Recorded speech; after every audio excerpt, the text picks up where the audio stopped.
Let's get right into it. If you've been on this spiritual path for a while, you might have noticed something weird lately. It's not more chaos, not more intensity. Actually, it's the opposite. It's calm, almost suspiciously calm. And you're probably asking yourself, wait, is this real progress or have I just gone totally numb? It's funny, right? We spend so much time talking about how a spiritual awakening starts. The dark nights of the soul, the complete identity collapse. But what about how it ends? What does it actually look like when the storm is really, truly over? And that feeling right there, that strange, quiet calm, that's exactly what we're going to unpack today. Because that confusion is real, and trust me, you are not the only one feeling it. We kind of need a map for this new, quiet territory. And luckily for us, we've got a great map from the one and only Carl Jung. He had a name for this whole process: individuation. It's basically the long and, yeah, often brutal journey of peeling back all the layers of who you were supposed to be to finally become who you actually are. It's the journey home. Okay, so we're going to go through 7 signs that this whole intense chapter is finally winding down.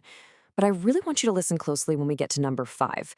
It completely goes against pretty much everything the self-help world has been telling you for years, and it might just flip the script on how you see your entire journey. So let's start with the first couple of signs. These are all about a new kind of inner freedom, a sense of real stability. Seriously, think about this for a second. For most of our lives, being right isn't just about winning an argument. It feels like a survival strategy, right? It's proof that we belong, that our perspective matters. And oh yeah, the spiritual ego is a real thing, that need to be the most correct or awake person in the room. And this is the core of it, right here. You're shifting from a place where your sense of safety depends on other people agreeing with you to a place where your inner world is solid, it's intact, even when someone completely disagrees with you. Wow, that is a whole new level of freedom. This one is so subtle that it's easy to miss. The seeker is always on the hunt for the next big thing, the peak experience, the mind-blowing synchronicity. But when you start feeling genuine joy from just a cup of coffee on a regular Tuesday morning, something huge has already shifted. You're not trying to escape your life anymore. You're actually living it. Okay, let's keep it moving. These next 2 signs are all about finding your sense of home. Not somewhere out there in the world, but right inside yourself. Man, the loneliness you can feel at the start of an awakening is just brutal. It's like you don't fit in your old world anymore, but you haven't found a new one yet. But as you integrate, that changes. Being alone stops feeling like you've been abandoned. Instead, it starts to feel like coming home, like you're just hanging out with yourself, and it's safe.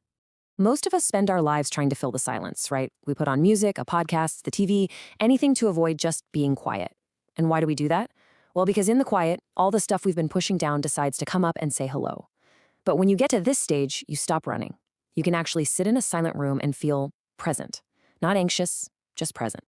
All right, deep breath. We're here. This is the one I told you about, the one that really goes against the grain.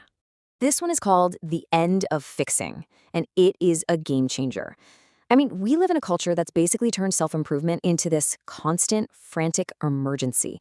There's always another wound to heal, another flaw to work on, another part of you to optimize. Jung had a term for this: shadow rejection. It's this part of us that's constantly trying to fix and polish ourselves into something it thinks is more acceptable. But as the awakening cycle completes, that desperate need to improve, it just kind of melts away. You start to realize that you are fundamentally okay right here, right now. And that's the whole point. It doesn't mean you stop growing, but your growth is no longer fueled by that deep, quiet terror that you're just not good enough. And the crazy part is, that's when the real, authentic growth actually begins. And that leads us perfectly into our last 2 signs. These are all about this deep, genuine return to the person you've always been underneath all the noise. You probably remember a time when one little piece of criticism could just ruin your entire week.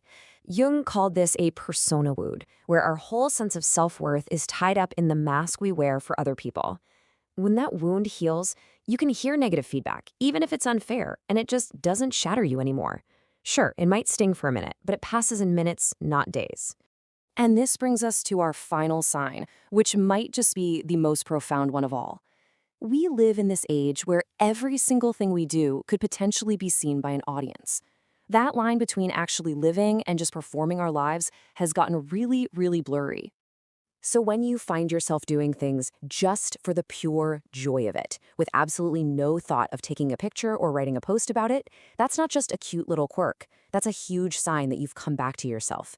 You don't need anyone else to witness your life for it to feel real and valid. And here's the real kicker with all 7 of these signs. None of them are flashy. None of them look like what we think enlightenment is supposed to look like. There's no glowing aura, no grand finale. The end of a major awakening is quiet. It's almost embarrassingly ordinary. And you know what? That is the entire point. Every single dark night of the soul, every moment of confusion, every time your identity felt like it was falling apart, it was all leading you right back here. Not to some perfect, shiny version of yourself, but to the full, unedited, beautifully human you. You came through the fire. This quiet, this peace, this surprisingly undramatic life you're standing in right now, this is it. This is what the other side looks like. Welcome home. So before you go, I want to leave you with a question. As you look back over these 7 signs, which one really hit you? Which one landed in a way you totally weren't expecting? Just sitting with that thought, well, that's where the real integration continues.